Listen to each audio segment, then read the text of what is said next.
Hi friends, welcome to the Documentary Tech, where we dive deep into the fascinating realms of the world's most intriguing facts and mysteries.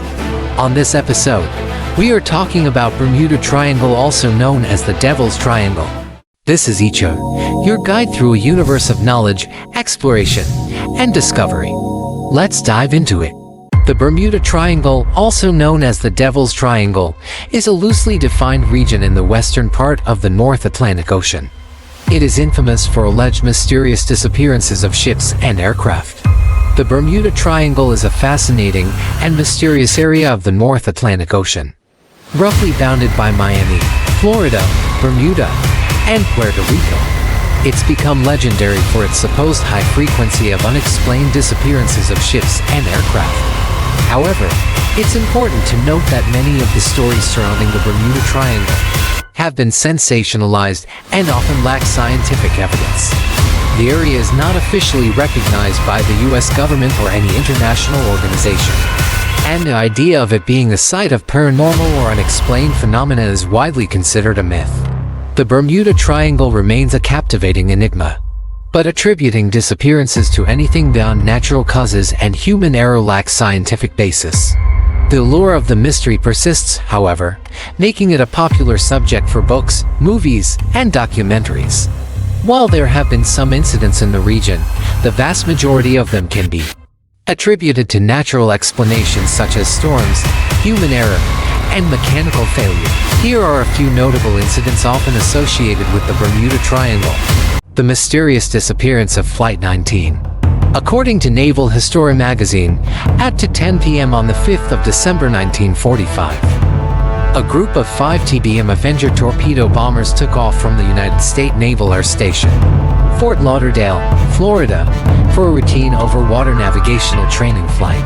The flight leader in charge of the unit, dubbed Flight 19, was United States Navy Lieutenant Charles Carroll Taylor, who had amassed some 2,500 flying hours in addition to the completion of a combat tour in the Pacific Theater during World War II. Taylor and his crew of 13 airmen, some trainee pilots, were to execute navigation problem No. 1, described by the Naval History and Heritage Command as the following: 1. Depart 26 degrees 03 minutes north and 80 degrees 07 minutes west, and fly 091 degrees T, distance 56 miles to hand, and Chicken Shoals to conduct low-level bombing. After bombing, continue on course 091 degrees T for 67 miles, to fly course 346 degrees T, distance 73 miles and 3. Fly course 241 degrees T, distance 120 miles, then returning to U.S. Naval Air Station, Fort Lauderdale, Florida. The weather in the area to be covered by the training flight appeared fairly standard, save for a few scattered showers. Visibility and wind speeds were considered to be normal for a training exercise of this nature. The beginning of the exercise was just that, normal. Taylor and his crew made it easily to Hen and Chicken Shoals, where bombs were dropped according to plan sometime around 2:30 p.m. At 3 p.m., a recording shows that one of the student pilots in the flight requested and was permitted to drop his plane's last bomb. Flight 19 turned and began to make its way toward the second leg of its exercise, and things took a turn for the strange. A radio message was intercepted from the flight at around 4 p.m., recording a conversation likely between Taylor and the pilot of one of the other planes. On the recording, one of the student pilots was asked by a crewman for a compass reading, to which the pilot replied, "I don't know where we are. We must have gotten lost after that last turn." On the same recording, Lieutenant Taylor can be heard saying, "Both my compasses are out, and I am trying to find Fort Lauderdale, Florida. I am overland, but it's broken. I am sure I'm in the Keys, but I don't know how far down and I don't know how to get to Fort Lauderdale." Soon after, one of the planes in the flight called into the NIS Fort Lauderdale to report that they were lost. Operators at the NIS tried many suggestions, from switching radio frequencies to the search and rescue frequency, to imploring Taylor to turn on his YGIFF transmitter so that his location could be triangulated. For whatever reason, these attempts were ignored by Taylor and the other pilots of Flight 19. In one of these recordings, a member of the flight can be heard exclaiming, "Damn it. If we could just fly west, we would get home. Head west, damn it." Taylor ordered the flight east. By this time, weather conditions in the area had deteriorated, and the sun had set. A handful of land-based radio stations were able to triangulate Flight 19's position as being somewhere north of the Bahamas and significantly off the coast of Florida. Despite this knowledge, the flight's location was not adequately reported to Naval Air Traffic Control personnel at NIS Fort Lauderdale. At 6:20 p.m., the last message from Flight 19 was received. In this recording, Taylor was heard saying, "All planes close up tight, we'll have to ditch unless landfall. When the first plane drops below 10 gallons, we all go down together." All 14 airmen involved in Flight 19 were never seen or heard from again. But these 14 men wouldn't be the only men to vanish into thin air on the 5th of December 1945. Knowing that the plane's fuel would have run out at 8 p.m., a search and rescue effort was launched to locate the flight and its crew at around 6 p.m. that evening, just before the last message was received. Surface vessels, both military and merchant, were notified of the disappearance, and two consolidated PBM Mariner flying boats were diverted from their original training flights to participate in square pattern searches in an attempt to locate any trace of Flight 19.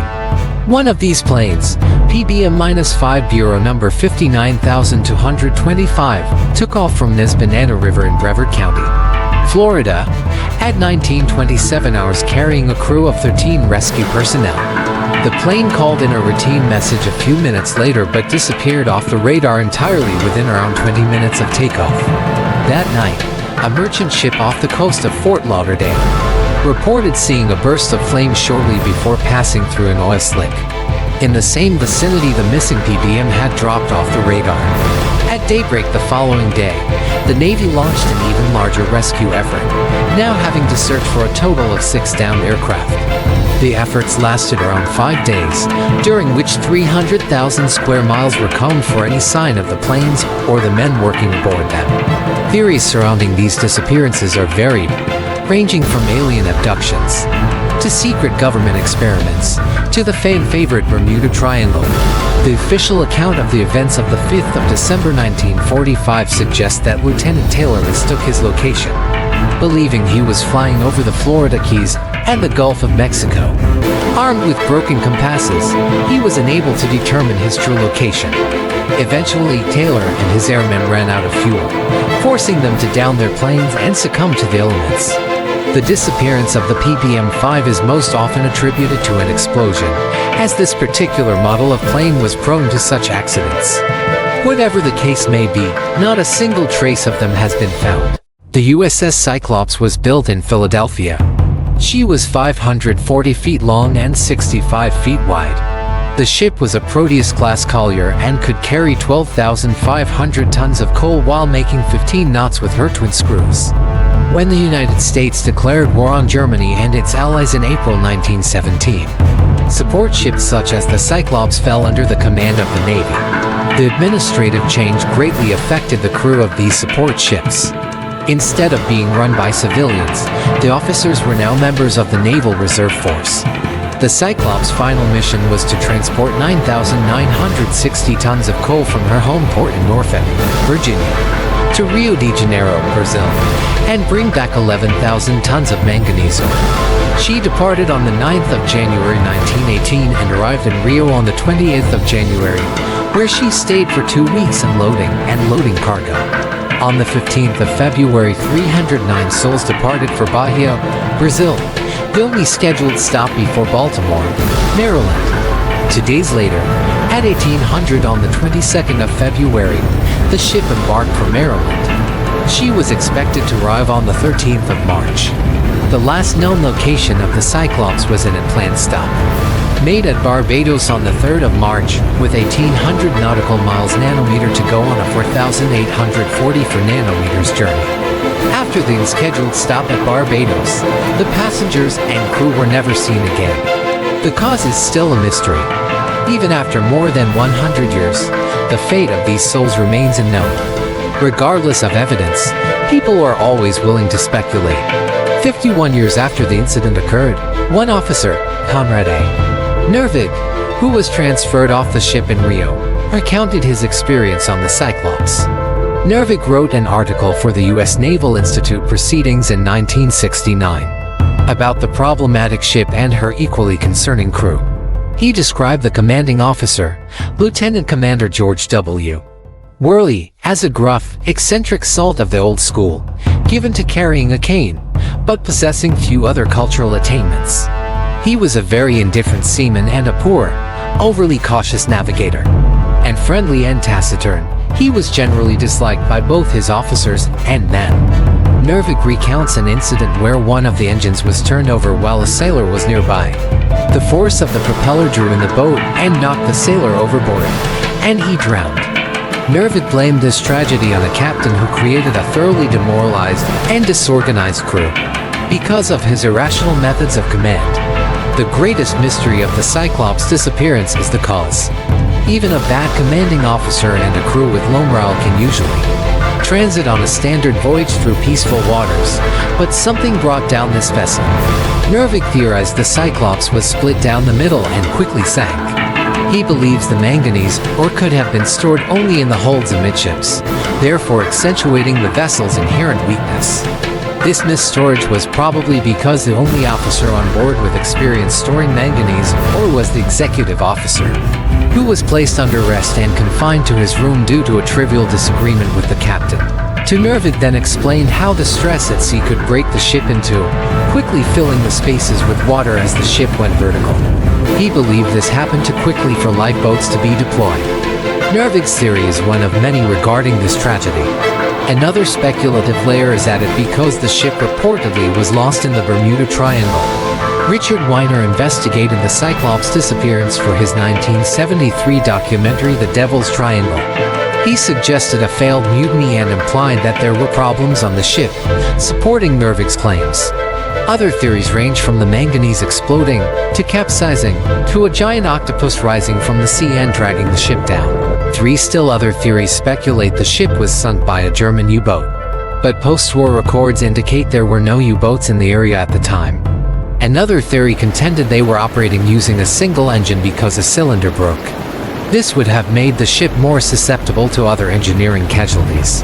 There also were reports of hull damage and separation of pipes that were not readily addressed by the captain.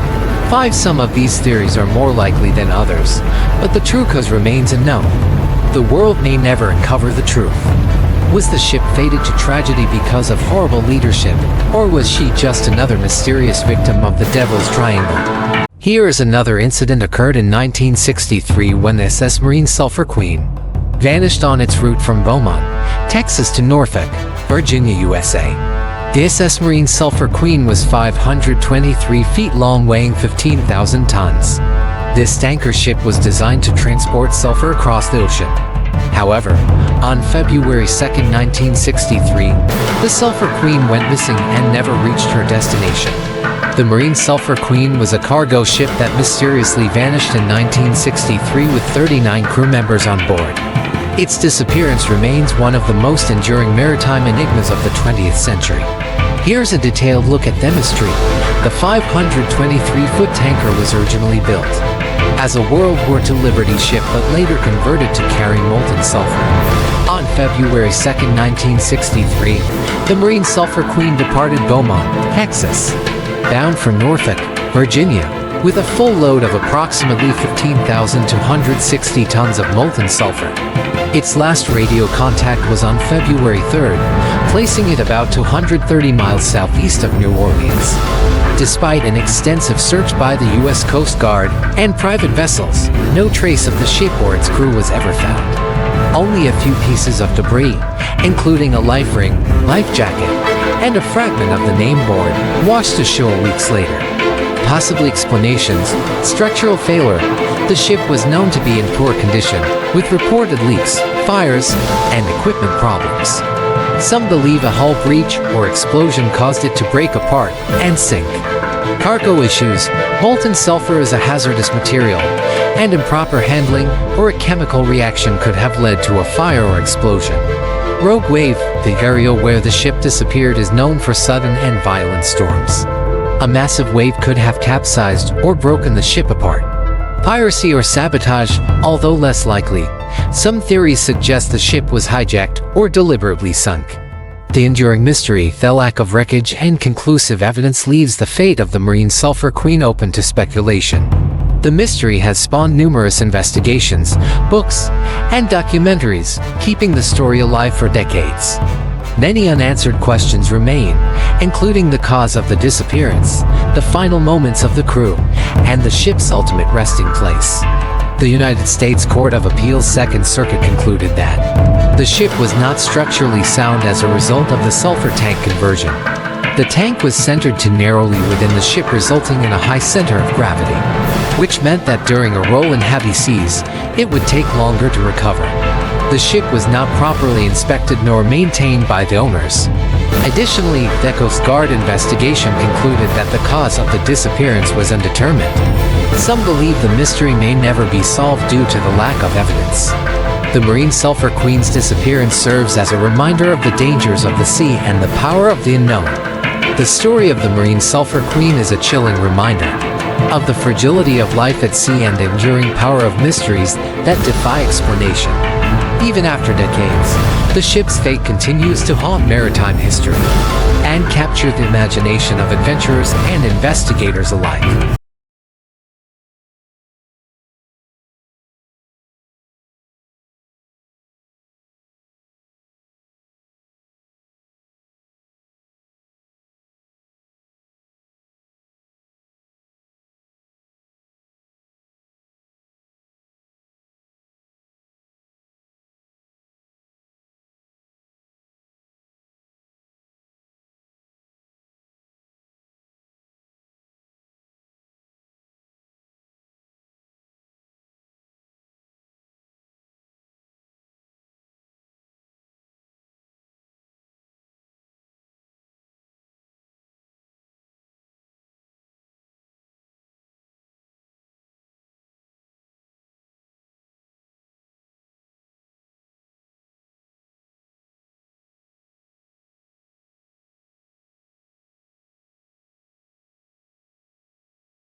(1948) Airborne Transport DC-3 DST disappearance.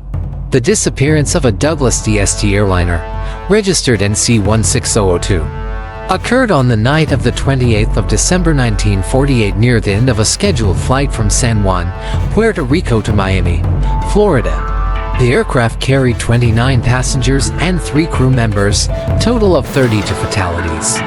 No probable cause for the loss was determined by the official investigation, and it remains unsolved. Captained by pilot Robert Lindquist, assisted by co-pilot Ernest Hill and stewardess Mary Burks. The aircraft ended its Miami-San Juan leg at 7:40 p.m. EST on the 27th of December.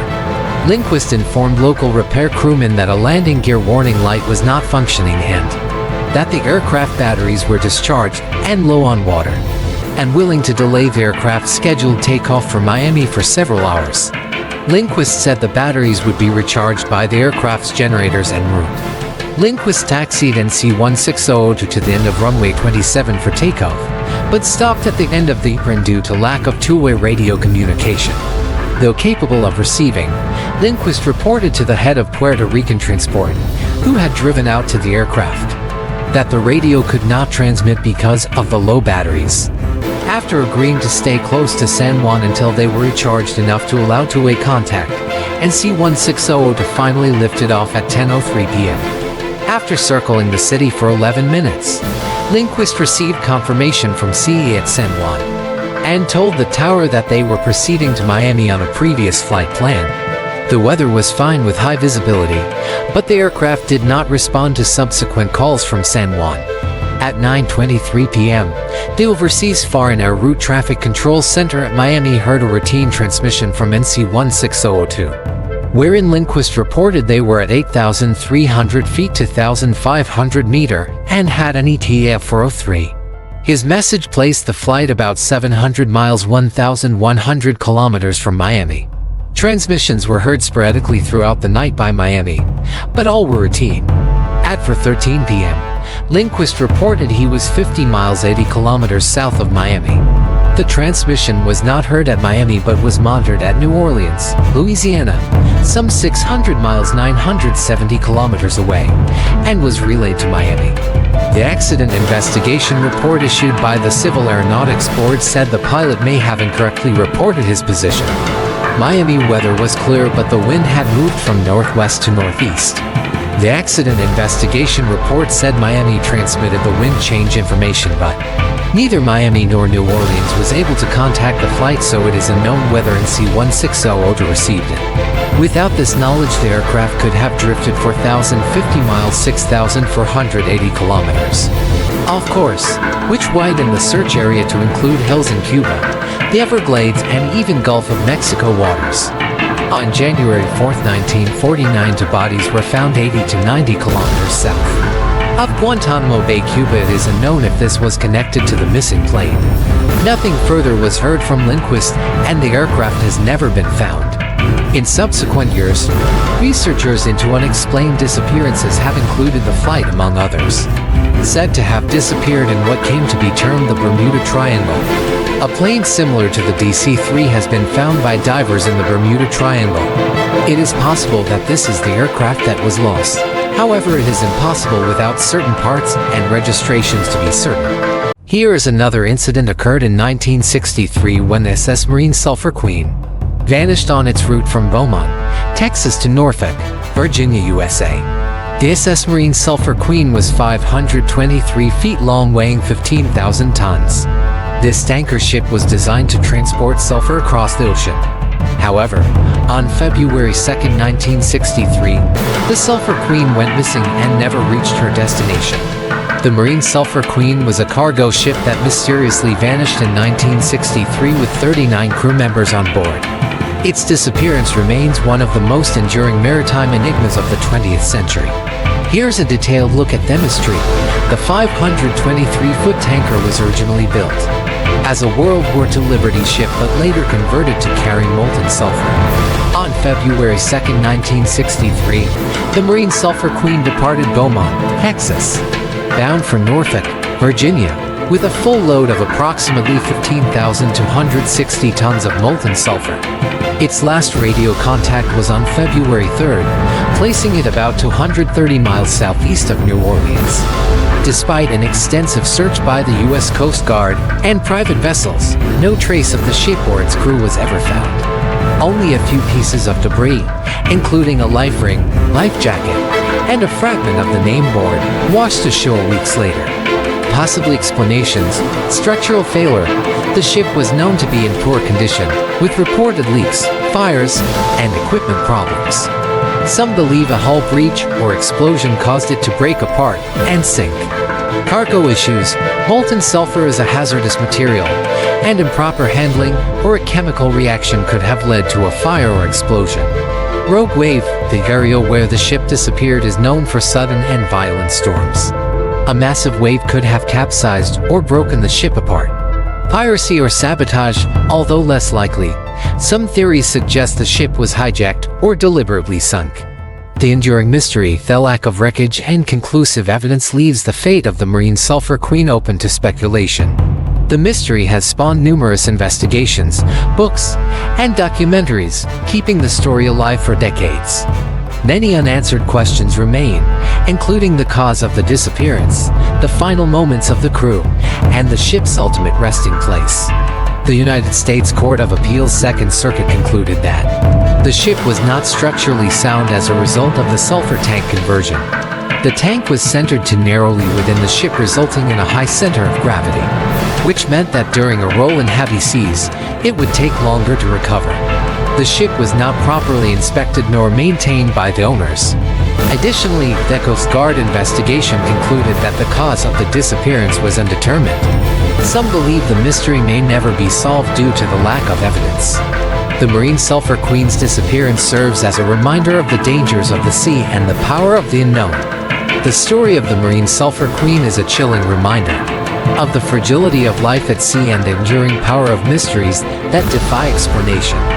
Even after decades, the ship's fate continues to haunt maritime history and capture the imagination of adventurers and investigators alike. Inside the mysterious circumstances surrounding the disappearance of the USS Scorpion.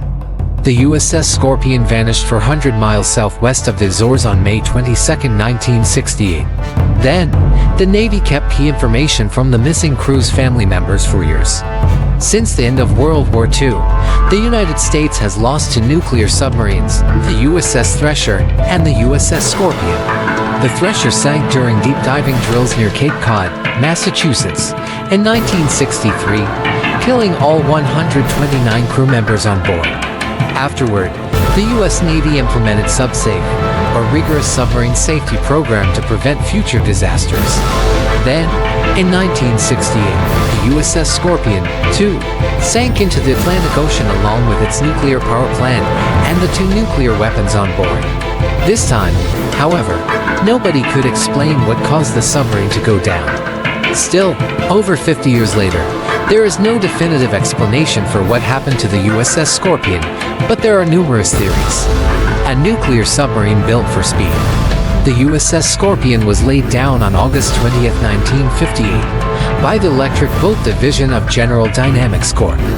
In Groton, Connecticut, it was a Skipjack-class nuclear-powered attack submarine, part of a new generation designed to travel at incredible underwater speeds. Gone were the traditional diesel engines of submarines past the Scorpion, and its sister ships utilized nuclear power, allowing them to spend almost all of their time fully submerged. The USS Scorpion SS in 589, the sixth of its name, was officially launched on deck.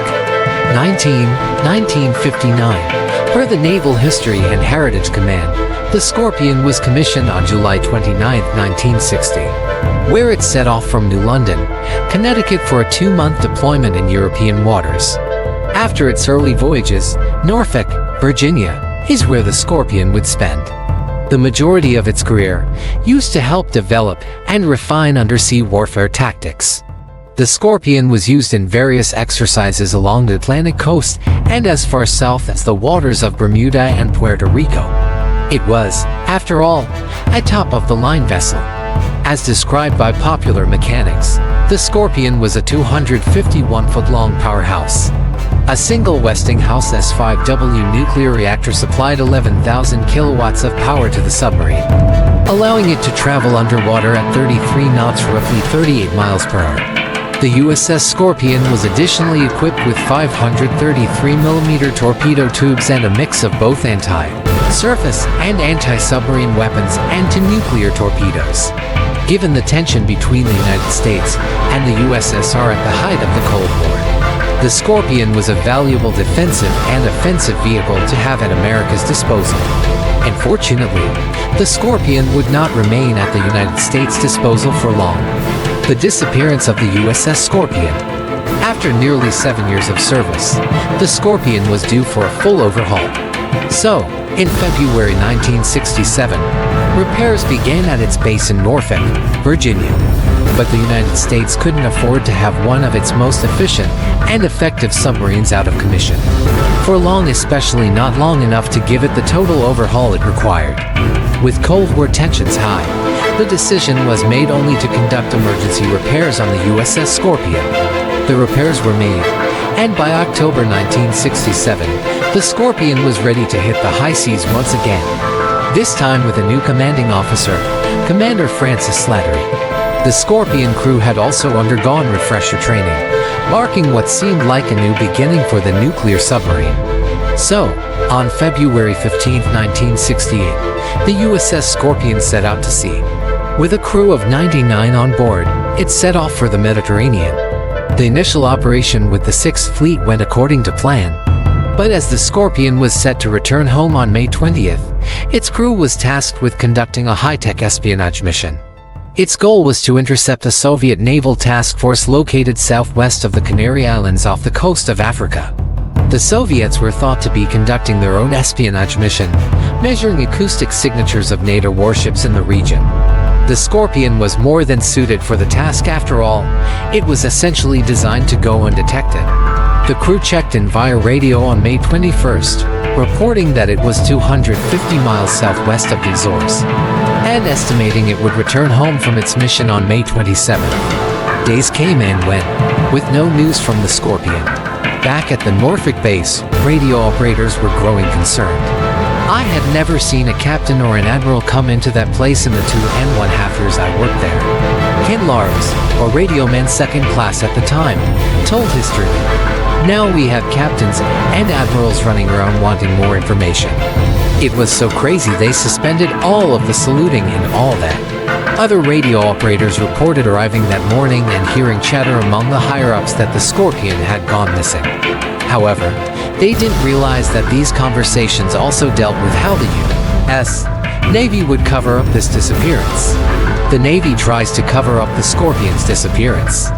5 days after the Scorpion disappeared, the Navy's cover-up began. When the submarine failed to arrive at port on schedule, the Navy presented a straightforward explanation that omitted any mention of espionage against the Soviets. Rather, they said that the Scorpion had been returning from a routine operation and then failed to arrive at port without explanation. The official account said that the incident began on the morning of May 27th, when the Scorpion failed to surface at the Norfolk base. Family members of the Scorpion crew had gathered at the port, anxiously awaiting the arrival of their loved ones. Instead, they were greeted by heavy rains from a passing nor'easter and no submarine. Some waited hours, growing increasingly worried, but most had gone home by the time night fell. It wasn't until 6 p.m. that news stations first reported the Scorpion missing.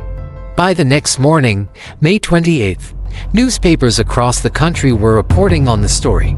The evening prior, Admiral Thomas H. Maurer, the chief of naval operations, held an impromptu news conference at the Pentagon. "The weather is very, very bad out there," he told reporters. "But the weather may abate, the ship may well have been held back, and she could proceed into port."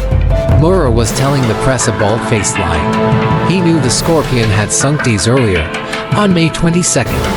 For a week after the conference, Atlantic Fleet ships and patrol aircraft scoured the ocean for any signs of the USS Scorpion to no avail. Then, in July 1968, the wreck of the USS Scorpion was discovered by the research ship USNS Mizar, which had captured photographs with a mounted camera of the wreck of the Scorpion lying on the ocean floor, 2 miles down. A court of inquiry examined the photographs but ultimately reached the disappointing conclusion that the certain cause of the loss of Scorpion cannot be ascertained from any evidence now available on Jan 31, 1969. It would be years before anyone learned of the espionage mission that led the Scorpion to its demise. What really happened to the USS Scorpion? In an interview 15 years after the disappearance of the Scorpion, Vice Admiral Arnold F. Shade provided his recollection of the event in a telephone interview, a recollection that shined a light on the whole affair and contradicted the official account the Navy had provided over a decade earlier. Shade began by saying that the Scorpion had reported it as it was prepping to return home from the Mediterranean, saying it was in good shape and would not need to stop and reload. He also confirmed that the Navy had received news of a Soviet task force operating near the Canary Islands and that they had asked the Scorpion to examine it. Then, Shade revealed the shocking truth that the Navy had been made aware of the disappearance of the Scorpion a full 5 days earlier than they previously claimed. They were due to report into us shortly thereafter, Shade said, referring to the period between May 19th and May 21st when the Scorpion was to be surveilling the Soviet fleet. It was at that time we got a little suspicious, because they did not report. They did not check in. And then when we got to the time limit of their check-in, they were first reported as overdue. Shade went on to reveal that his command knew something was wrong. Within hours of the Scorpion sinking, not days later, on the 27th, after it failed to arrive at port. All I know is that long before she was actually due in Norfolk, we had organized a search effort, Shade said. This went on for quite some time, until it was quite obvious that she was long overdue arriving in Norfolk. Then, decades later, In 2018, Lawrence and fellow radioman Mike Hannon dropped another bombshell. When senior officers crowded into the radio control room, they already knew that the Scorpion had been lost and why. There were officers openly discussing the fact that they believed the Scorpion had been sunk, Hannon said. The Navy's top-secret sound surveillance system SOSUS had tracked the submarine sinking, as well as the explosion. Hannon added that a Soviet submarine was tracked leaving the area at a high rate of speed just after the explosion. Official reports in the years since the tragic sinking of the Scorpion have given little credence to the theory it was the result of a confrontation with the Russians. In 1993, the Navy released a report pointing to flooding due to an unknown reason that could have led to a cataclysmic event or explosion. In 2012, the U.S. Submarine Veterans Organization petitioned for another look into the disappearance of the Scorpion, but it was denied. To this day, though, there are a number of theories about the cause, including Bermuda Triangle, a so-called Devil's Triangle. No one truly knows what happened to the Scorpion and her crew, and it's likely we never will.